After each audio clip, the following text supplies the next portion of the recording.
नमस्कार सभी को, मैं नवनीत गौतम आप सभी का स्वागत करता हूं फाउंडेशन क्लास में जो संस्कृत के लिए आप सभी कर रहे हैं। आइए, हमारे प्रथम अध्याय वेद मंत्र के अंतर्गत 8 मंत्र हो चुके थे। आइए आज 9वां मंत्र पढ़ते हैं। तो आप सभी देख सकते हैं मंत्र 9, जिसके ऋषि कौन है? अथर्वा, और इसके देवता सामनस्यम हैं, बिल्कुल पिछले मंत्र की तरह। और छंद इसका क्या है? अनुष्टुप है। तो आइए देख लेते हैं इसका अर्थ क्या हो जाएगा, हिंदी अनुवाद क्या हो जाएगा। तो आप सब देखेंगे, मैंने बताया था आपको माँ का अर्थ क्या होता है? मत, मत कह सकते हो, या न यानी नेगेटिव सेंस देता है। भ्राता, भ्राता होता है भाई, भ्राता क्या होता है? भाई। और भ्रातरम, यहाँ पे द्वितीय विभक्ति के कारण क्या हो गया? द्वितीय विभक्ति यानी भाई को, ठीक है जी, या भाई से, है ना। देखेंगे क्या अर्थ निकलेगा। और द्विक्षण्या, द्विक्षण्या यानी इसका मतलब है द्वेष करें, द्वेष करें, ठीक है। तो इसका अर्थ ये हुआ कि भाई भाई से द्वेष मत करे, है ना। मत भी कह सकते हो या ना भी कह सकते हो। तो कहने का अर्थ ये हुआ भाई भाई से द्वेष न करे। तो इस मंत्र में एक शिक्षा दी गई है कि भाई को भाई से द्वेष, यानी द्वेष समझते हैं ना आप, ईर्ष्या, द्वेष, घृणा, है ना, वो सब जो बातें होती हैं तो वो ना रखे। यानी एक भाई दूसरे भाई के प्रति केवल प्रेम की भावना रखे, ईर्ष्या, द्वेष या घृणा की भावना ना रखे, ठीक है। आगे चलते हैं। देखो ये शब्द जो है दो संधि हुई है 2 शब्दों की। तो देखो एक तो है स्वसारम, ठीक है, और एक है उत। उत का अर्थ मैंने आपको बताया था, उत का अर्थ क्या है? और। तो इसका मतलब है इस प्रथम पंक्ति में 2 बातें कही गई हैं। पहली बात तो मैंने बता दी कि भाई भाई के प्रति द्वेष की भावना ना रखे, और, ठीक है, और स्वसारम, स्वसारम होता है यानी बहन को या बहन से, और ये स्वसा ये भी बहन के लिए ही है, ठीक है, ठीक है जी। तो कहने का मतलब ये है भाई भाई से द्वेष न रखे और बहन बहन बहन से, समझ गए। तो यानी फिर यही लेना पड़ेगा दोनों उसके लिए भी। तो कहने का अर्थ ये हो जाएगा कि भाई भाई से द्वेष ना रखे, ना करे, और बहन बहन से द्वेष ना करे, समझ गए। यानी स्वसारम माने बहन से, स्वसा माने बहन, उत माने और बहन बहन से, और इसी शब्द को इधर भी लेना पड़ेगा उधर भी, दोनों के लिए लेना पड़ेगा। तो कहने का अर्थ ये हो जाएगा कि भाई भाई से द्वेष ना करे, बहन बहन से द्वेष ना करे, ठीक है। मतलब समझ रहे हैं ना आप ईर्ष्या द्वेष की भावना, है ना, हमें किसी के प्रति भी रखनी नहीं चाहिए। आप सभी देखते हैं भाई भाई, है ना, आजकल शत्रु हो रहे हैं, बहुत सारे मुद्दे होते हैं। आइए देख लेते हैं, बहन बहन की शत्रु होती है कई बार।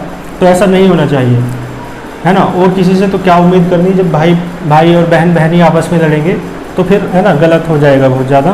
तो इसलिए शिक्षा दी गई है कि भाई भाई के प्रति ईर्ष्या द्वेष की भावना ना रखे, और बहन बहन के प्रति ईर्ष्या द्वेष की भावना ना रखे। आगे देखो, यहाँ लिखा है समयंच। देखो समयंच का अर्थ हो जाएगा समयंचः, विसर्ग भी है, समयंचः यानी एक तरीके से साथ साथ चलने वाले, साथ साथ चलने वाले। और आगे लिखा है सव्रता। व्रत का अर्थ यहाँ कार्य से है, यानी स का मतलब एक तरीके से समान, और व्रत का मतलब कार्य, समान कार्य करने वाले, ठीक है। यानी साथ साथ चलने वाले, समान कार्य करने वाले। भूतवा, भूतवा का अर्थ है होकर, होकर।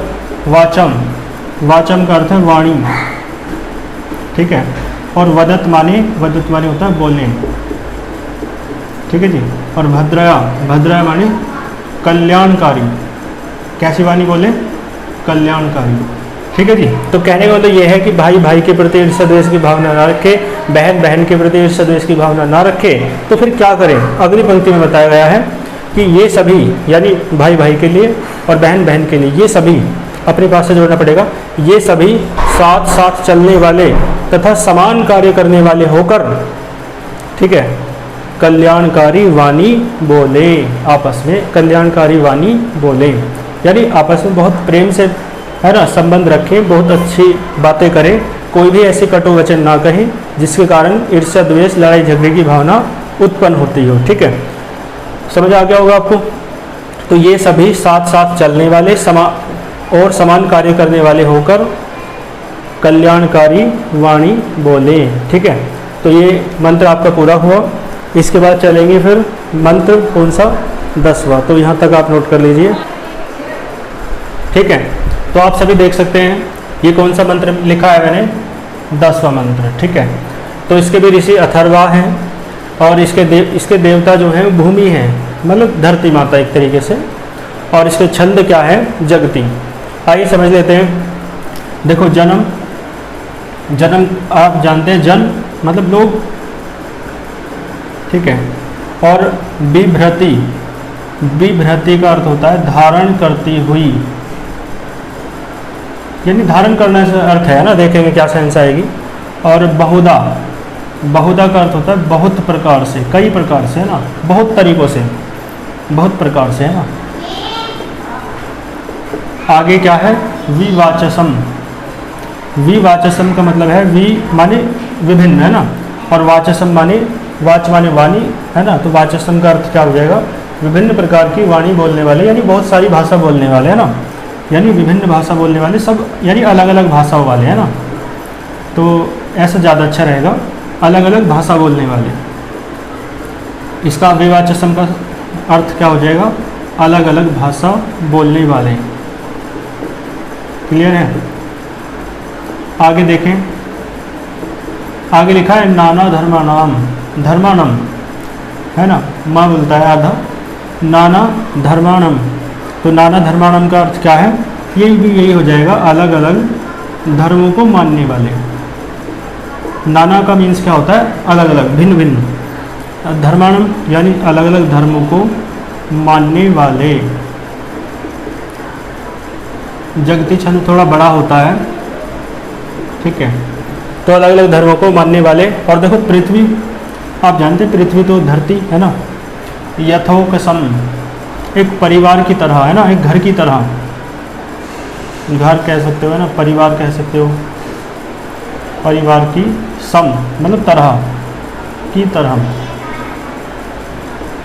ठीक है, प्रथम पंक्ति देखो क्या कह रही है कि ये जो पृथ्वी है ना, यानी धरती माँ जो है, वो अलग अलग भाषा बोलने वाले, अलग अलग धर्मों को मानने वाले लोगों को, यहाँ पे लोग है ना, क्या आएगा, देखो जन्म द्वितीय विभक्ति है को, तो लोगों को। ठीक है, यानी धरती जो है, यानी पृथ्वी, धरती माँ, अलग अलग भाषा बोलने वाले तथा अलग अलग धर्मों को मानने वाले लोगों को बहुत प्रकार से परिवार की तरह धारण करती है, एक घर की तरह धारण करती है। कहने का अर्थ ये हुआ कि इस धरती के लिए, इस पृथ्वी के लिए ना कोई देश, कौन किस देश का है ये हमने तो बांट रखा है, कौन कौन सी भाषा बोलता है ये भी हमने बना रखा है, सब है ना, अलग अलग धर्म, अलग अलग जातियाँ, सारे जो बंटवारे की चीज़ें हैं वो हमने कर रखी हैं। लेकिन जो धरती माँ है, पृथ्वी है, उसके लिए चाहे अलग अलग भाषा बोलने वाले हों, अलग जाति धर्मों के लोग हों, है ना, और अलग अलग चाहे उनमें कितनी प्रकार की भिन्नताएं और उनमें असमानताएं क्यों न रही हों, लेकिन पृथ्वी के लिए सभी वो अपने पुत्र की तरह, अपनी संतान की तरह, है ना, अपने पुत्र पुत्रियों की तरह, संतान की तरह, यानी परिवार की तरह वो धारण करती है सब लोगों को समान रूप से, बहुत प्रकार से, है ना। समझ रहे हैं ना आप लोग, प्रथम पंक्ति कितना पवित्र भाव है इसका, यानी वसुधैव कुटुंबकम जो हमारी संस्कृति में बात कही गई थी, वो बात दूसरे तरीके से कही गई है ना, यानी पूरी पृथ्वी ही अपना घर होता है। आगे देखें, सहस्रम का अर्थ होता है हजार, सहस्र माने हजार होता है, हजार, है ना, यानी हजार, है ना, या हजारों। ठीक है, धारा तो आप समझते हैं, एक तरीके से फ्लो, और द्रविण कहते हैं धन, एक तरीके से धन के सेंस में आता है, यानी आज मैंने बताया था आधा से या शे आ जाए कहीं तो उसका अर्थ होता है का की के, तो यानी धन की आएगा यहाँ पे, क्योंकि धन की धारा, समझ लो ना, धन का फ्लो।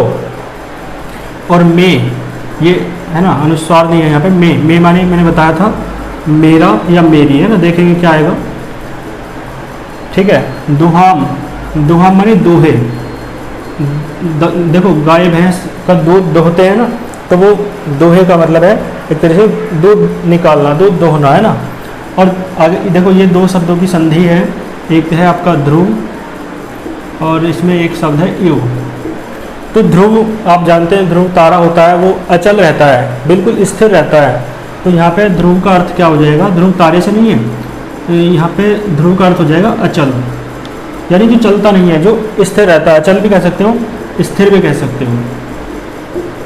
ठीक है, और इव, इव मतलब तरह, जो इव का अर्थ होता है ना, उसका मतलब होता है के समान। इव जो है ना, तुलना करने के लिए आता है। ठीक है, दिख रहा होगा आपको नीचे तक, इव किसके लिए आता है, तुलना करने के लिए। तो तुलना की गई है, देखेंगे कैसे। आगे लिखो, देखो ये शब्द में भी दो संधि हैं, मतलब दो शब्दों की संधि है। तो देखो देख लेते हैं, एक तो धेनु है, धेनु विसर्ग इसलिए आएगा क्योंकि रै बन रहा है, तो विसर्ग हट के रै बन जाता है। विसर्ग संधि का गुण है, मतलब वो है, प्रॉपर्टी है उसकी, है ना। तो धेनु हूँ, यहाँ पे ए निकलेगा, तो ए न पे, अनप स्फुरंती, ये दो शब्द थे, इनकी संधि कर दी गई है ना। तो कहने का अर्थ आपको समझ में आ रहा होगा। देखो तो देखो कहने का अर्थ क्या है कि मैं माने मेरे, मेरी, है ना, ये मेरे, मेरा, मेरी, मेरे, कुछ भी आ सकता है। ध्रुव माने, ध्रुव माने अचल स्थिर, और धेनु मैंने बताया, धेनु किसे कहते हैं, गाय को कहते हैं। तो यहाँ धेनु का अर्थ क्या हो जाएगा, गाय। और अनप स्फुरंती का अर्थ हो जाएगा ना हिलती हुई, ना हिलती हुई। देखो एक एक शब्दों का, एक एक शब्द का अर्थ मैंने बता दिया है आपको। अब दूसरी पंक्ति के जो शब्द हैं उसे जोड़ लेते हैं। देखो क्या कहते हैं। प्रथम पंक्ति तो आपको समझ में आई कि ये जो धरती माँ है, ये पृथ्वी जो है, वो विभिन्न प्रकार की भाषा बोलने वाले तथा विभिन्न प्रकार के धर्मों को मानने वाले लोगों को बहुत प्रकार से परिवार की तरह विवृति माने धारण करती है। ठीक है, अब देखो अगली पंक्ति में क्या कहा गया।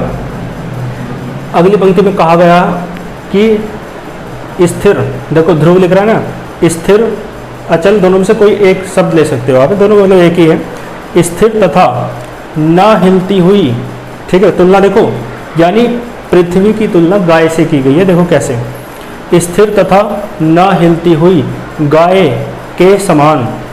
क्लियर है, स्थिर, स्थिर तथा न हिलती हुई गाय के समान, क्योंकि जब गाय, है ना, गाय का दूध निकालते हैं तो सही तरीके से दूध कब निकलता है, जब गाय स्थिर रहे और ना हिले। ठीक है, तभी दूध अच्छे तरीके से निकल सकता है। तो उन्होंने कहा कैसी गाय के समान, मतलब कैसी गाय होनी चाहिए, कैसी गाय के समान, मतलब तुलना किस गाय से की गई है, उस गाय से की गई है जो गाय स्थिर है, जो हिल नहीं रही है, उस गाय के समान। ठीक है, उस गाय के समान। ठीक है, तो देखो इसका अर्थ हो जाएगा स्थिर, इतने वाक्य का कि स्थिर, देखो स्थिर तथा न हिलती हुई गाय के समान।